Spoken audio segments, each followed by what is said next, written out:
Hello everyone, कैसे हैं आप। और अब तक तो आप लोगों ने अपनी ईद की शॉपिंग सारी कंप्लीट कर ली होगी, तो मैंने सोचा क्यों ना मैं आज आपको पैकेजेस मॉल लेके जाऊं और अपनी ईद की शॉपिंग दिखाऊं कि मैंने वहां पे जाके क्या क्या कुछ देखा। तो चले मेरे साथ। जैसे मैं यहाँ अंदर एंटर हुई, यहाँ तो इतना रश लगा हुआ था, ऐसे जैसे आज ही चांद रात है और जैसे कल ईद है, तो आज ही लोगों ने सारी शॉपिंग करनी है। सबसे पहले तो मैं ऊपर जाते ही लाइमलाइट गई और लाइमलाइट में इस कदर रश था कि मैं आपको बता नहीं सकती कि ऐसे जैसे यहाँ पे कपड़े फ्री मिल रहे हैं, ऐसा वाला रश था। और मुझे किड सेक्शन देखना था अनाया हुरैन के लिए, और मैं गोल गोल घूमने लगी क्योंकि मुझे मिल ही नहीं रहा था इतने रश में कि किड सेक्शन है किधर। खैर फाइनली मैंने किसी से पूछ के किड सेक्शन ढूंढा। नो डाउट बच्चों की वैरायटी बहुत अच्छी आई हुई थी लाइमलाइट पे कपड़ों की। तो मैंने 2-3 सूट देखे, मुझे तो बहुत अच्छे लगे। मुझे ये वाला डिज़ाइन बहुत ही ज़बरदस्त लगा, ये बड़ों में भी डिज़ाइन था और छोटों में भी था। तो ये तो मैंने हुरैन के लिए एक सेलेक्ट कर लिया ईद के लिए, और अब मुझे अनाया के लिए ढूंढना था। इतने रश में मैं दोबारा से लाइन का ओवरव्यू करने लगी, शायद मुझे दोबारा कुछ और अच्छा मिल जाए इसके अलावा।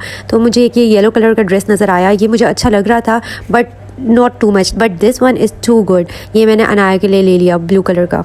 बच्चों के कपड़े कंप्लीट करने के बाद मैंने सोचा कि क्यों ना मैं अब अपनी शॉपिंग करूं, पर हुरैन इस टाइम मुझे बहुत तंग कर रही थी क्योंकि रश की वजह से सफोकेशन भी बहुत हुई हुई थी और बच्चे बहुत ज़्यादा घबरा रहे थे। फिर भी मैंने कहा नहीं, अब मैं अपने देखे बगैर नहीं यहाँ से जाऊँगी। मैंने ये ड्रेस देखा, इट लुक नाइस, और प्राइस के हिसाब से भी ये ड्रेस बिल्कुल ठीक था। यहाँ पे काफ़ी अच्छी ड्रेसेस की वैरायटी थी। मुझे ये ब्लू वाला भी बहुत अच्छा लगा और ऑरेंज वाला भी। इतनी सारी वैरायटी देख के मुझे समझ नहीं आ रही थी मैं कौन सा सेलेक्ट करूँ। फिर मैं अनस्टिच की तरफ आई। अनस्टिच तो मैंने इसलिए नहीं लिया क्योंकि इस टाइम टेलर ने तो मुझे सी के ही नहीं देना, तो मैंने बस ऐसे ही ओवरव्यू किया अनस्टिच का। और इसके बाद मैं इनके शू रैक की तरफ आई। यहाँ पे बहुत अच्छी फ्लैट्स लगी हुई थी।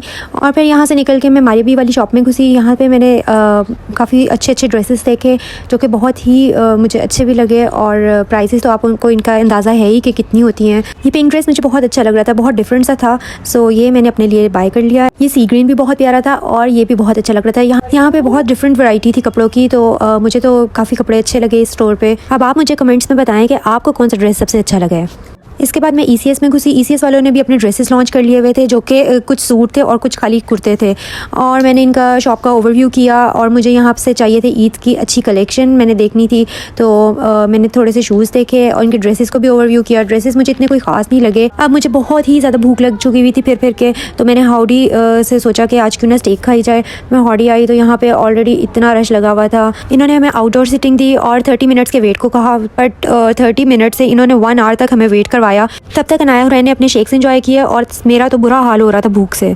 एंड फाइनली मेरी स्टेक्स आ गई, सो मैंने इसको एंजॉय करके खाया। और अब 2 बज गए हुए थे रात के, तो अब हमने वापस जाना ही जाना था। मॉल में रश भी काफ़ी कम हो गया हुआ था और मैं भी बहुत ज़्यादा थक गई हुई थी क्योंकि हम लोग 9 बजे से आए हुए थे। 9 बजे से 2 बजे तक हम लोगों ने वॉक की, और इस टाइम तक मैंने बहुत सारे हस्बैंड्स भी देखे जो अपनी बीवियों को शॉपिंग करा थक चुके हुए थे और उनको बोल रहे थे कि प्लीज़ बस कर दो। अब आप लोग मेरा व्लॉग देख के मुझे बताएंगे कि आप लोग को मेरा व्लॉग कैसा लगा और आप लोग को कौन कौन से ड्रेसेस पसंद आए।